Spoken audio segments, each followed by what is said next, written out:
As you can see, things are starting to be whittled down over there. I like anything that's not sitting in this impressive pile right there is stuff that I'd like to get done today. Don't know if that'll actually end up happening, but the first two that we're going to look at are these, sitting right here. Never mind all the parts that are sitting on them. This, if you remember, some of you might, a lot of you probably don't, especially if you're new to this channel. This had my P5PE VM machine in it. This is my original Pentium D hardware back when this was brand new, and I want to keep this. But the problem is that this case really has seen better days. It's not that great of a case. You know, I really don't. I mean, this seemed like a good idea at the time, but really it's just kind of annoying. Stickers are falling off. It's missing one of the bay covers. It's not in the best of shape. This is in immaculate shape.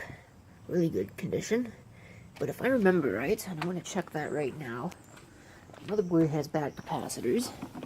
And even if it doesn't, the board is limited to 400 megahertz on the front side bus, which is really crappy. It's got a junky power supply in it, which I will be pulling out. Let's have a look-see in here. Do we have bad caps? Oh yeah, look at that.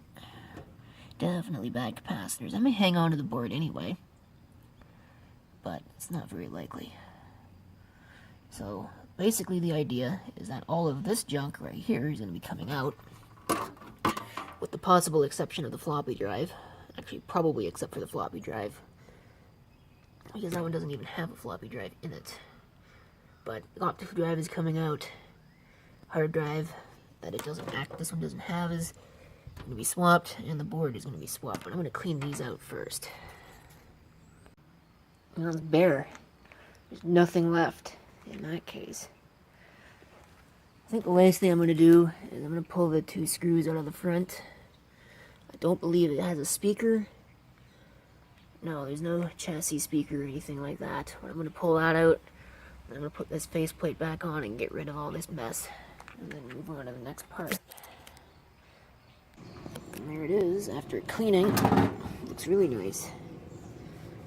Again, almost looks factory. Left the board in there just to point out one thing. I was a little concerned at first when I saw this, but it looks like I'm in luck. It's got another one of these single piece connections, but again, just like the other case, and I'll have to verify this with the other case. Looks like it'll fit the existing motherboard. Hopefully it will anyway. I'll probably find it won't. But I'm going to pull this motherboard out and the I/O shield and put the new motherboard in, and I may do a final cleaning on this, because I think I probably will end up keeping it. I might take the RAM off of it, see what that is, see if the RAM will work in the other one. Probably not, though. It's starting to come together. You can see there I got the motherboard installed and some extra screws. It's got the I/O shield. Believe it or not, that I/O shield is similar to the one that I pulled out, but it's just dissimilar enough that I had to pull it out. It's very annoying. So I'm going to put a case fan in here. I'm going to install that. And then I'm going to get the cards installed, and then I'll get all the cables and drives. And then I'll put on the power supply, which is going to be the worst part. The other thing that's interesting is I had to swap two LEDs there, because even though it does match the pinout, it is backwards. So that kind of sucks. It's going to look kind of stupid, but look less stupid than it would if the hard drive LED was the power LED. And that would look really dumb. That's it for all the peripherals. See all that stuff installed in there. If you're wondering why it's got an outboard network card, it's because the onboard Ethernet failed. I gotta put my no plug back over that video. Doesn't look too bad, cable-wise, so far. Too bad I'm going to junk it up with the power supply. And of course, I got the CD audio, which I didn't have before, but now I do. I like to do that in IDE systems because, let's face it, audio over the IDE bus is kind of a joke. Well, screw using the Antec power supply, because as it turns out, I need 2 floppy style power connectors, one for the video card and one for the floppy drive. And that Antec only has one. And although I swear there was an adapter in the other machine, I can't find it now. So we'll just use this 250 watt Delta and hope that it's got enough moxie to power the system, because it might not.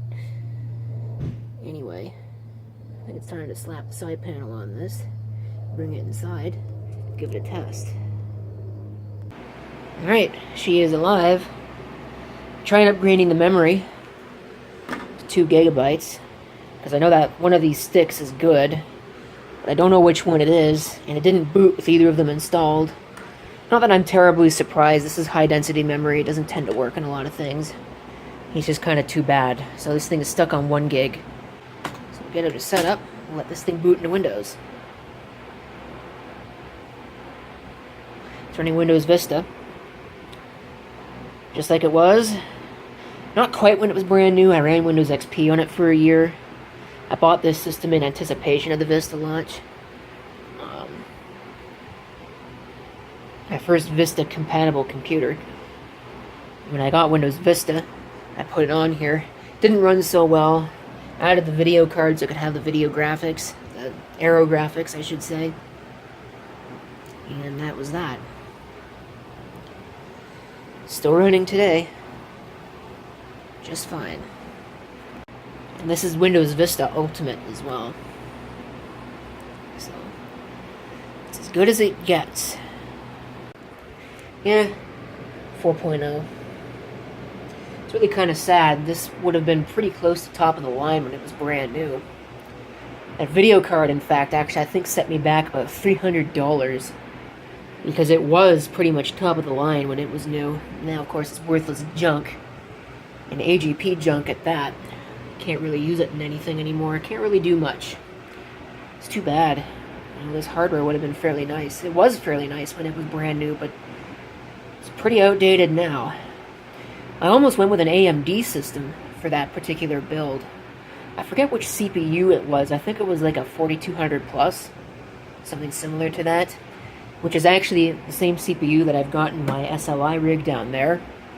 And I think I got another one kicking around here somewhere, but whatever the case may be, I almost went with that, with an M2 NPV VM motherboard, which would have been a better board spec-wise. It had 4 RAM slots and PCI Express. I don't remember why I didn't go with the AMD system, but in retrospect, it's probably a good thing I didn't, because that would have had an NVIDIA chipset on it, and those things are notorious for being junk, whereas this has an Intel chipset. It's running nicely, though. I have to hook it up to the network and run all the updates. Not that I'm sure there's much for Windows Vista any longer. Anti-spyware software might be out of date. Oh no. Can't have that, no, can we? And Windows Vista being Windows Vista. Can't even check for definition updates for Defender. I'll have to look up that error code. It might even be that they're not available anymore because Windows Vista's out of support. And nobody really cares about Vista. The other thing I just noticed, it's not even running Service Pack 2 yet. So yeah, that's going to take a while, but you know what? I think I'm going to have to move on. I'll probably just do this thing here, and then I'm going to move on from that, because I've got a lot of other projects that I need to get to.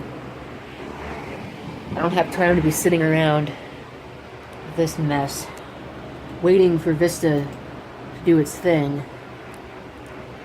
It's really too bad, you know. 2006, 7, 2008, all that. This was really nice. I remember playing around with Windows Media Center, you know, watching watching all the tornado animations that I made on this thing in 2007 with Windows Movie Maker. I can't talk apparently.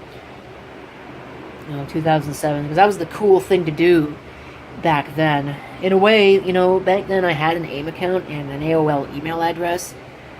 I almost wish that I would have signed up for a YouTube account back then, as opposed to waiting for 3 years. But, hindsight's 20/20.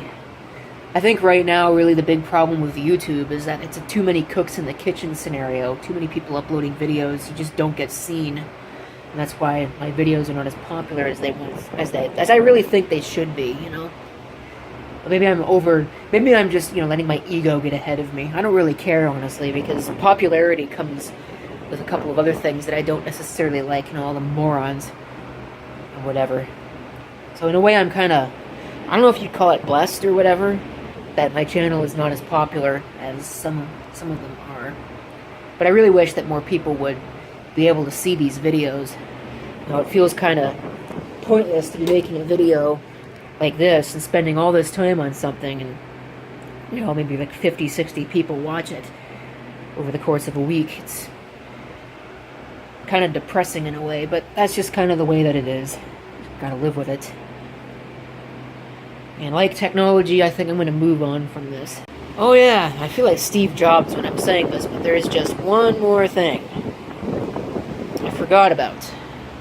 What's the power usage like on this? 140 watts. So that's getting up there pretty good. 150, we'll say, on that. I think earlier when I checked it was at like 170. So it's kind of pushing this 250 watt power supply a little hard, but I think it's still alright. I think it'll be okay on this. Still messing with it. Remember when this was new? Windows Dream Scene? Put a movie in the background? Yeah. Really huge gimmick. Not really much else. Of course, Windows 98 came out with the ability to put web page in the background. I thought that was really stupid. Back when that was when I first got my Windows 98 machine and found that, I thought that was really stupid, but I still ended up using it on that machine for at least a little while. And again, I used Dream Scene on this. I don't even think you can do stuff like that in newer versions of Windows. But you get a couple of different options. Let's see if that actually brought the power usage up. Yeah. It's pushing quite a bit now. Because the video card, of course, is working. This is probably the only thing the video card is really good for. Got updates to install, and I got other work to do. So I really got to stop dealing with all this. Yeah, like I said, it's really just, waxing nostalgia about all this older hardware and software. In a way, I miss Windows Vista. I don't miss the instability or the constant hard drive accessing. But what I do miss is just the times. It was a much simpler time and all of that. What's the power usage at now that it's checking for updates as well? Actually, it's quite a bit lower. It's kind of interesting. But anyway, Windows Vista, there were some systems that didn't run it so bad. Like this system, when it was new and was running Vista, even like just regular Vista like this, without any of the service packs installed, ran very well on this machine. And then I got my laptop that I got right after this with the AMD stuff in it, and that thing was crap. It's just total nightmare. That also ran Vista. I got videos on my channel of that laptop. You had to go back quite a ways, 2012, 2011. Yeah. In fact, I got rid of that machine as a main rig in 2010. Not too long. Yeah, probably not too long. No, actually, a couple months really after I joined YouTube. I got rid of that machine as my main rig. Anyway. Yeah, but it's really no different from Windows 7. When Windows 7 first came out, there were some systems that just didn't run it very well. And even today, there are some systems that really just... There are some things about Windows 7 that I just don't like. Of course, Windows XP, when Windows XP first came out, that really wasn't that great either. And look what that turned into, so... I don't know, maybe it's just that by the time they made Windows Vista great, everybody had moved on to Windows 7. So it came too little too late. But that is just kind of the way it is. Alright, now I'm really starting to ramble. I gotta shut up and start working on other things.